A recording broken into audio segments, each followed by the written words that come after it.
It's been over 10 years since the Lone Ranger barreled onto our screens, hoping to become the Pirates of the Caribbean of the Wild West. While it didn't quite reach those heights, it still left us with some memorable moments, including a finale that feels like a love letter to old school adventure cinema. Yet, something has always irked me. No, I'm not talking about the choice to cast a Caucasian man as a Native American, or the train from the opening sequence that somehow accelerates from 30 to 80 miles per hour after derailing. What I'm talking about is the epic train chase at the end, a thrilling sequence that's both wildly entertaining and yet somehow baffling. The final chase is a fun and silly multi-way battle between rival factions aboard two trains. The bad guy's locomotive is the coal-burning 460 Constitution, which has been commandeered by Chief Johnny and is running in reverse. Pursuing Constitution is the wood-burning 440 Jupiter. If that name rings a bell, it might be because the real-life Jupiter played a starring role in the completion of the Transcontinental Railroad in 1869.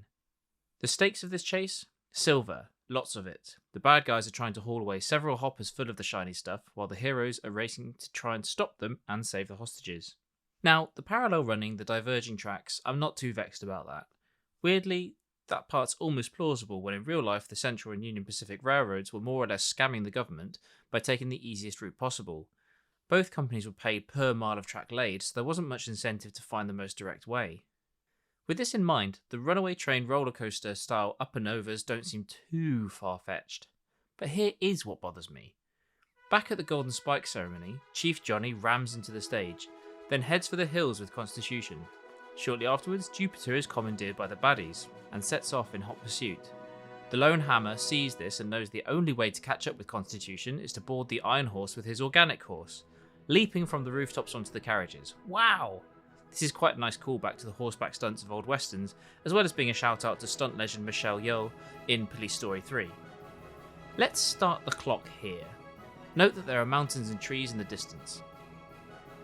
After some classic point switching shenanigans straight from the wrong trousers, Jupiter pulls alongside Tonto Depp. The Army Ranger is riding across the carriage roofs. I count 10 coaches behind him now. Look at that horse go. Silver must be riding at full gallop. Weirdly, despite all this mad dashing, the point of view shots are totally still. Looks like it's 8 coaches still to go, so that's at least 18 vehicles in the train, including the coaches, the flat car and the boxcar. After a few more wacky scenes, it's still 8 coaches to go, although no longer 10 behind, maybe some of them dropped off slip coach style. Silver is still riding at full speed, narrowly avoiding getting Dennis Hoppered off the roof. Including the flat car, there are 4 vehicles left until they reach the engine. Coming out on the other side of the tunnel, there's a bit of Time Crisis 2 action going on. Then at some point, the Lone Ranger dismounts off camera, with the horsey coming back to the Future Part 3 rescue the falling damsel. Between touching down on the carriage roof and the end of the broadside shootout is roughly 3 minutes. Let's be generous and account for some John Woo style cutback editing, so reduce this to 2 minutes, and let's say the trains are moving at a steady 30 miles per hour, accounting for the fact they are climbing into the mountains, but also getting a run up. That means the trains have gone about 1 mile. Looks further, doesn't it? Silver should be galloping at roughly 25 to 30 miles an hour, but since the poor lad is dodging bullets in clear stories, we'll go with 20 miles per hour at a conservative estimate. Each passenger car is about 50 foot long plus the coupling connections, so total train length of 18 cars is about 1,260 feet.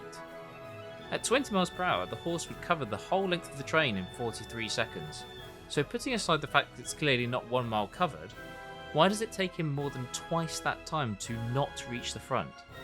It seemed like the filmmakers just forgot that the horse was racing forwards at the same speed as the train, and it seems to be that every time they cut back to the horse is still, but he's running on top of the train, so he should be running twice the speed of the train.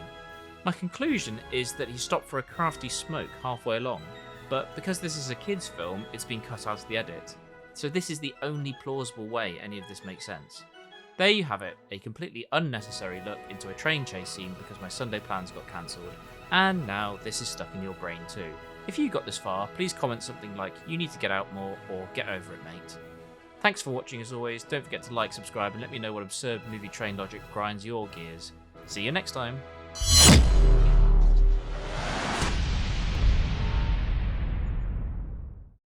An afterthought, I think we should put pressure on the epic rap battles of history guys to make a face-off video between Silver and Shadowfax.